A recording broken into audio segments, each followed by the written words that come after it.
ছিল আমরা আসলেই মিলবে ৩,০০০। এই কথাতে মা বোনেরা সাথে সাথে হ্যাঁ দিয়েছিল। হ্যাঁ, অন্নপূর্ণা ভান্ডার তো আমরা ৩,০০০ পাবো, লক্ষ্মীর ভান্ডার ১,৫০০ টাকা, না পেলেও চলবে, আমাদের সরকার আসার পরে তো ৩,০০০ টাকা দিচ্ছে, হয়তো ১,৫০০ টাকা থেকে আরো কিছুটা হলেও বেশি হবে, চলো আমরা ভালোবেসে নিয়ে আসি সরকারকে। আর এইখানেই হয়েছে মা বোনেদের জ্বালা। এখন দেখো ফর্মটা ফিল আপ করতে গিয়ে কত মা বোনেরা এই অন্নপূর্ণা ভান্ডার থেকে বঞ্চিত হবে।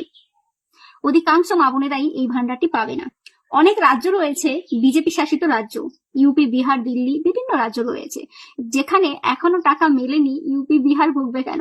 পশ্চিমবাংলার মা বোনেরাও একটু ভুগুক।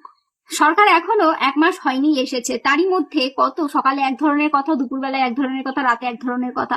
এখানেও মা বোনেদের ঠকানো হচ্ছে।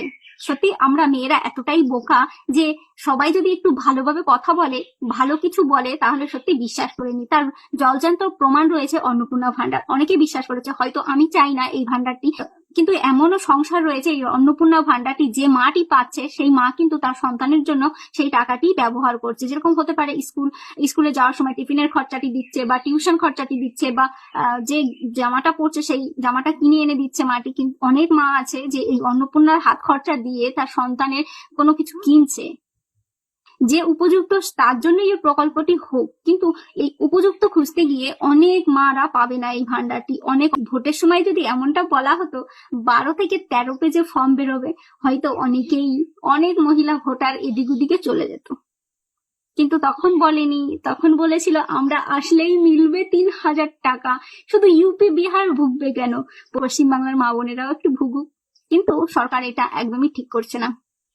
যে মা বোনেরা নিজেরা ইনকাম করতে পারে না, তাদেরকে এই ভান্ডারটি দেওয়া উচিত। যারা ইনকাম ট্যাক্সের আওতায় আসে তাদের জন্য এই ভান্ডারটি নয়। প্রকৃত যারা গরিব তাদেরকে দেওয়া হোক। কিন্তু এতটা তথ্য চাওয়া হচ্ছে, অনেক পরিবারের মানুষ দিতেই চাইবে না। আসলে মেয়েদের পরিস্থিতিটা কেউই বোঝে না। আমাদের সমাজে এমন আছে যে মেয়েদেরকে দাম দেয় না। সমাজে দাম দেয় না তো সরকার কি দাম দেবে?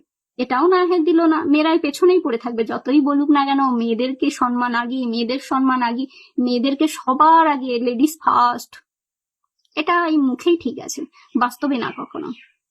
অনেকের খারাপ লাগতে পারে, অনেকে বলবে তুমি পাচ্ছ না হয়তো। আমার চাই না, আমি কখনো ওই লক্ষ্মীর ভান্ডারও নিইনি, হয়তো এই ভান্ডারও নেবো না, চাই না। এতদিন যখন খেয়ে বেঁচে আসি, এই অন্নপূর্ণা ভান্ডার না পেলেও খেয়েই বেঁচে থাকবো। আবার অনেকে বলে তুমি যে ভিডিও করছো, তোমাকে তো দেখে মনে হয় না গরিব, পেছনে এই ঘরটা দেখে আমাকে বলে আমি অনেক বড় লোক। এই ঘরটা আমার নয়, এই ঘরটার জন্য আমাকেও মাসে মাসে টাকা দিতে হয়। মানুষের অনেক ধরনের ভাবনা থাকে। দেখা যাক, যে ফর্মটি বেরিয়েছে যথাযথ চেষ্টা করা উচিত, যদি পাওয়া যায়। মা বোনেরা চেষ্টা করুক, সরকার বলেছে হয়তো তাদের একটু হলেও কথা রাখার চেষ্টা করবে। কথা দিয়ে কথা ভঙ্গ করা তো সেটা ঠিক নয়। সে যেই হোক না কেন, হোক বা মানুষ বা সরকার, অবশ্যই পাবে যারা উপযুক্ত।